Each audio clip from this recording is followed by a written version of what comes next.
Christ, according to Luke. Glory to you, Lord Christ. On the way to Jerusalem, Jesus was going through the region between Samaria and Galilee. As he entered the village, 10 lepers approached him. Seeing business, they called out, saying, "Jesus, Master, have mercy on us." When he saw them, he said to them, "Go and show yourself to the priest." As they went, they were made clean. Then one of them, when he saw that he was healed, turned back, praising God with a loud voice. He prostrated himself at Jesus' feet and thanked him. And he was a Samaritan. Then Jesus asked, "Were 10 made clean? But the other 9, where were they? None of them found to return and give praise to God except this foreigner?" Then he said to him, "Get up and go on your way. Your faith has made you well." The Gospel of the Lord. Praise to you, Lord Christ. Please be seated. I hate to say it, but we had some visitors that left. I don't understand exactly why. It's sort of like the old story about the guy that was walking along and he thought he was going towards heaven, and he had his dog with him. He came to the pearly gates, and the guy said, "Well, I'm sorry, you can come in, but he can't. He cannot." So he went on down the road, and he came to another kind of broken down chain link fence, and the guy said, "Well, can I come in and bring him praise?" "Of course, he's welcome." He said, well, what's that place over there? That's with the pearly gates and all. Is that heaven?" And the guy said, "No, that's hell." And I agree. I think this is a wonderful time to celebrate as the family. And the family has pets, animals, dogs, fish, cats. A wonderful thing. Children. But it's a wonderful thing to be able to celebrate the feast of St. Francis and the blessing of the animals. Because they are an integral part of who we are. And I rejoice in that. And they're just like we are. Some are cantankerous and some are sweet. And some are loud and some are quiet. Hey, there you go. And that's all part of the family. That's all part of the family. Well, as you may know, as you recognize, probably St. Francis is probably one of the most admired and popular of all the saints, and yet the least followed. He's the most popular and least followed. He was born in 1128 as Giovanni Francesco di Bernardone in Italy, obviously. He was born to a rich merchant, and he spent most of his youth in sort of, revelry, but not real. I mean, he'd make a lot of trouble, and he tried unsuccessfully to gain military glory, and did not.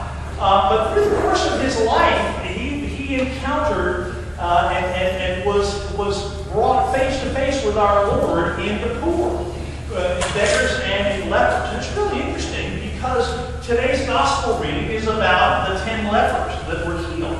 And lepers were very much a part of Francis's life. There's a wonderful convergence in that today. Because as Francis went through his life, they say the tale is that his final conversion, the thing that finally turned his heart to the Lord, and his simple way of life, was that he was riding along the road on his horse, and he came upon a leper. And this leper, he was really deathly afraid of the disease of leprosy. He just was afraid of that.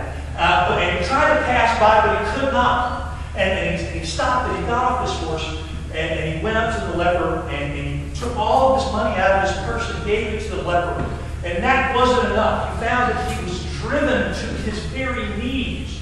And he took the leper's hand in his hand and he kissed it. And then he stood up and he gave the leper the kiss of peace. And as the legend goes, at that point in time, the leper disappeared. And it was a vision of Christ that he had on that road that brought him to his final conversion. And so he started a small group of men who lived together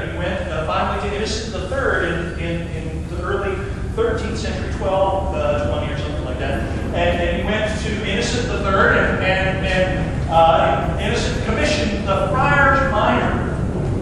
Well, as the church does, this Friars Minor became an institution, much to Francis's chagrin, because they became exactly what he didn't want to be. They had to have money to build houses, and so they became an institution, and he very quickly lost control of it. At the end of his life, he struggled with illness and this discomfort about what he had created and what he had wanted to live. But he died. He died in a sense of unconquerable joy. Unconquerable joy. Even in the midst of that, he rejoiced. We have a dear friend of ours from seminary times, and actually before that, I knew her prior to that, who's a sculptress. And it had been in my office to have seen, sitting on my desk, a statue of my parents that she did. Well, she also has a statue of St. Francis. And I may have talked about it before. You may or may not remember. The folks on Wednesday, they never remember what I tell them, so stories are good from year to year. Anyway, it's a statue that's about this big. He's about this tall and about that big around. But it's this very thin, gaunt figure, totally naked, and anatomically correct. I mean, every detail. I mean, you know, the beard on his face, but anyway, he's standing there, and she put 2 sticks in his hands, 2 sticks that she picked up out of the forest, and Francis is standing there with his hands raised over his head, beating the sticks together with this look of joy, ebullient joy flowing out of him. And to me, that's what Francis was about. That wonderful gratitude for all that God had given. I mean, he chose to have nothing, to own nothing, and yet he rejoiced in God's created order, in the sun and the moon and the stars and the animals. That's what the sense of Francis is about.